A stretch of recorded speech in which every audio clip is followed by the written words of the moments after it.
कब बाय करें कब सेल करें, यह कंफ्यूजन सबको होता है। पैराबॉलिक सार एक ऐसा इंडिकेटर है जो बिगिनर से एक्सपर्ट तक हर ट्रेडर के लिए आसान है और पावरफुल भी। यह ट्रेंड पकड़ने और परफेक्ट एंट्री एग्जिट बताने में मदद करता है, लेकिन क्या आप इसे सही तरीके से यूज कर रहे हैं? आज जानेंगे इसकी हिस्ट्री, क्या है लॉजिक इसके पीछे, कैसे यूज कर सकते हैं। मैं पर्सनली खुद भी इसे काफी टाइम से यूज करता हूं और काफी यूज करता हूं। आगे बढ़ने से पहले हम पैराबॉलिक सार का इतिहास समझ लेते हैं। यह इंडिकेटर जे वेल्स वाइल्डर ने डेवलप किया था, जो एक रिनाउंड टेक्निकल एनालिस्ट हैं। उन्होंने 1978 में new concept in technical trading system book लिखी थी, जिसमें उन्होंने पैराबॉलिक सार का कॉन्सेप्ट इंट्रोड्यूस किया था। सार का फुल फॉर्म होता है स्टॉप एंड रिवर्स, और इसका मेन पर्पस है ट्रेंड डायरेक्शन और रिवर्सल पॉइंट को आइडेंटिफाई करना। तो अब हम समझते हैं पैराबॉलिक सार का कॉन्सेप्ट क्या है।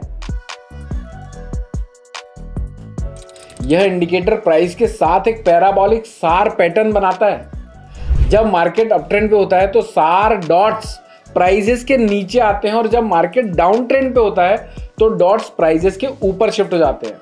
चलिए अब समझ लेते हैं पैराबॉलिक सार इंडिकेटर को यूज कैसे करें। चार्ट पे जाइए, सार इंडिकेटर्स अप्लाई कर दीजिए। ट्रेडिंग व्यू या किसी भी चार्टिंग सॉफ्टवेयर में जाके पैराबॉलिक सार इंडिकेटर सिलेक्ट कर लो। तो भैया इसे डिफॉल्ट सेटिंग पे ही रहने देना। यहाँ पर AF होता है, जिसे हम कहते हैं एस्केलेशन फैक्टर। 0.02 होती है, जो ट्रेंड के साथ अपने आप एडजस्ट होती रहती है। अब दूसरा इंपॉर्टेंट पॉइंट आता है, ट्रेंड को आइडेंटिफाई कैसे करें। तो अगर सार डॉट्स प्राइजेस के नीचे बन रही हैं तो बाजार अप ट्रेंड पे है, यानी बुलिश सिग्नल है। अगर सार डॉट्स प्राइजेस के ऊपर है तो बाजार डाउन ट्रेंड पे है, यानी बेरिश सिग्नल है। अब आप स्क्रीन पर एक चार्ट देख रहे हैं, जिसमें हमें दिख रहा है कि प्राइजेस के ऊपर जब भी पैराबॉलिक सार बन रहा है तो प्राइजेस नीचे आ रहे हैं, यानी बाजार गिर रहा है। और जब भी ये सार डॉट्स प्राइजेस के नीचे बनते हैं तो बाजार बढ़ने लगता है। अब फटाफट समझ लेते हैं कि एंट्री और एग्जिट सेटअप कैसे बने इसके इंडिकेटर के थ्रू। अप ट्रेंड में बाय एंट्री कब करें, जब डॉट्स प्राइजेस के नीचे आए, और डाउन ट्रेंड में सेल एंट्री कब करें, जब डॉट्स प्राइजेस के ऊपर आए। स्टॉप लॉस सेट करने के लिए पैराबॉलिक सार लेवल्स को यूज करें। तो दोस्तों अब हमें यह समझना पड़ेगा कि सार इंडिकेटर के थ्रू हम ट्रेंड को कैसे आइडेंटिफाई करें। Strong trend versus weak trend, ये दोनों को समझना बहुत जरूरी है।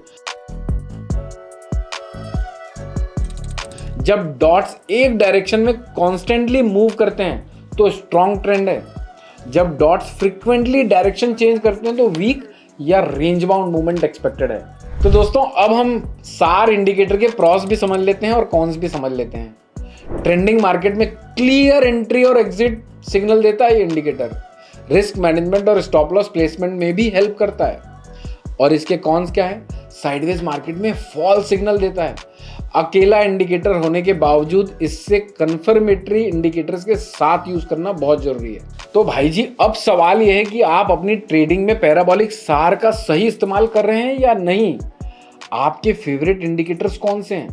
कमेंट्स में मुझे जरूर शेयर करें।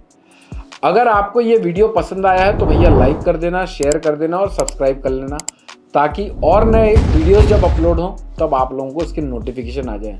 उसके लिए बेल आइकॉन को जरूर दबा दीजिएगा। मिलते हैं नेक्स्ट वीडियो में। Bye bye. Investment in securities are subject to market risk. Read all the related documents carefully before investing. Registration granted by SEBI in no way guarantee performance offers or provide any assurance of return to investors and traders.